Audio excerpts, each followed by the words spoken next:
Has anyone ever had this happen to them? I woke up to try to order groceries using my EBT card. Yes, I get food stamps. Don't fucking judge me. I'm a single mom of 5. I'm trying my fucking best, okay?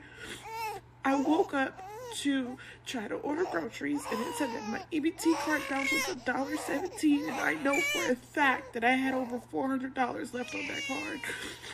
And I went to the transactions, and it says supermarket, not even Walmart, HEB like it normally. It just says supermarket. And somebody spent $456 on my food stamps. And I know people probably like, why are you crying? I need to know what to do, guys. 201 is not open yet. The 1-800 number is not open yet. Will they refund me my money back? I have small babies, twins. A few moments later.